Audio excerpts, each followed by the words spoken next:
Adilabad MLA Payal Shankar గారిని, ఆయన మాటలు, ఆయన ప్రవర్తన ఇదంతా చూస్తూ ఉంటే అసలు ఈయన పాయల్ శంకర లేకపోతే బాతాల పోషెట్టాలన్నా, లేకపోతే పనికిమాలిన శంకర్ అనాలా, డైవర్ట్ శంకర్ అనాలా, ఏం అర్థం కాని పరిస్థితి ఇలా ప్రజలకు నెలకొన్నది. మున్సిపల్లో నీకు తగినటువంటి దెబ్బ దాన్ని తట్టుకోలేకుండా ప్రజలను డైవర్ట్ చేయడం కోసం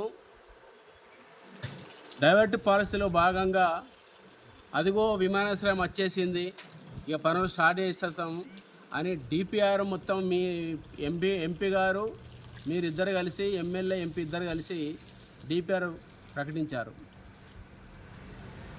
అసలు ఫిజిబిలిటీ సర్టిఫికేట్ లేకుండా, టెక్నికల్ సర్వే జరగకుండా, అసలు ఫిజిబిలిటీ సర్టిఫికేట్ లేకుండా మీరు ఏ విధంగా నిర్ధారణ చేశారు? ఎందుకు ప్రజల్ని అయోమయాన్ని గురి చేస్తున్నారో ఒకసారి మీరు ప్రజలకు చెప్పాలి. అట్లాగే టెక్నికల్ సర్వే వచ్చింది లేదు, వాళ్ళు సర్వే చేసింది లేదు, ఇవాళ డిపిఆర్ వచ్చింది చెప్పి మీరు మాట్లాడుతూ ఉన్నారు.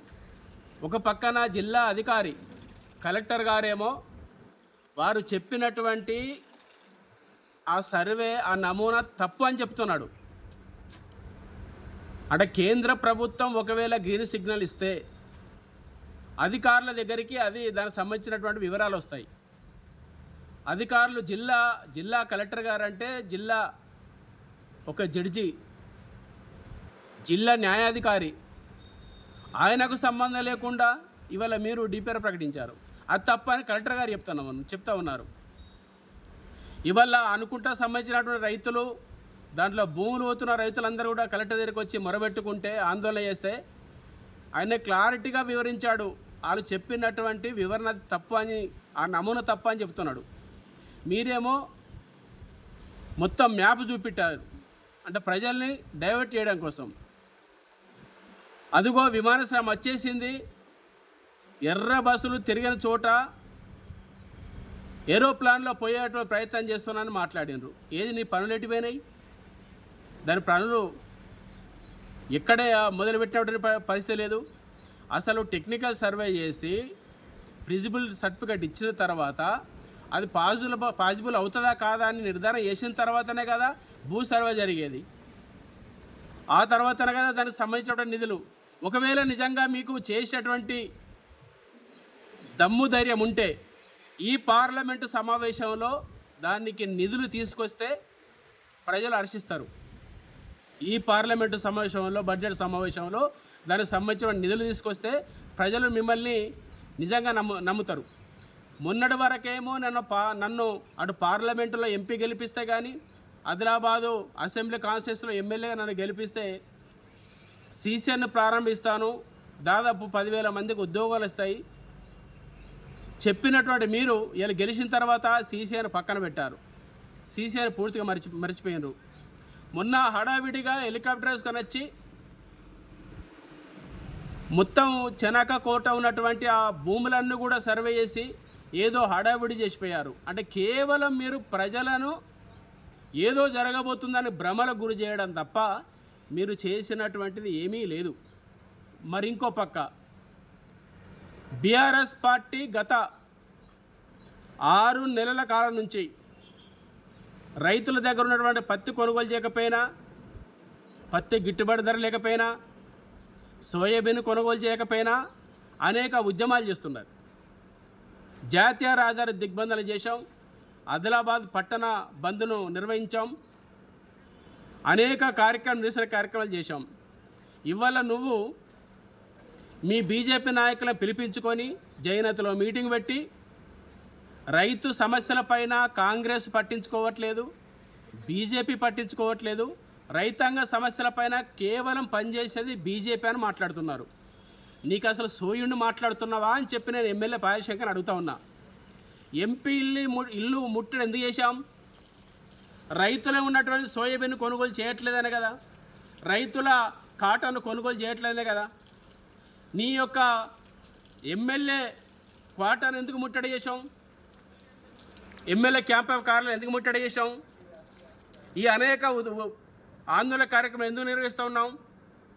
నిజంగా పాయల్ శంకర్ గారు నీకు దమ్ము ధైర్యం ఉంటే, నీకు రైతాంగం పైన చిత్తశుద్ధి ఉంటే, అభిమానం ఉంటే, ప్రేమ ఉంటే, మహారాష్ట్రలో ఇప్పుడు కూడా సీసీఐ పత్తి కొనుగోలు చేస్తూ ఉంది. మహారాష్ట్ర ముఖ్యమంత్రి ఫడ్నవీస్ గారు కేంద్ర ప్రభుత్వానికి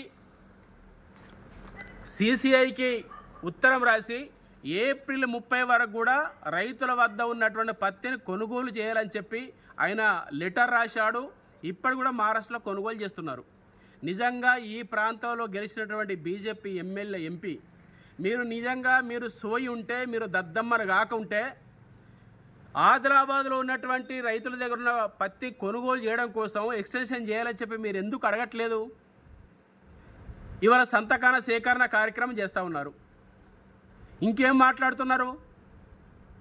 మేము బీజేపీ పార్టీ రైతులకు అండగా సంతకాల సేకరణ కార్యక్రమం చేపడితే దాన్ని కాపీ కొట్టి, లేదా కాంగ్రెస్ పార్టీకి దాన్ని కాపాడడం కోసం మేము చేసే ఉద్యమాన్ని నీరుగార్చే ప్రయత్నం చేస్తున్నారని చెప్పి మాట్లాడుతున్నావు.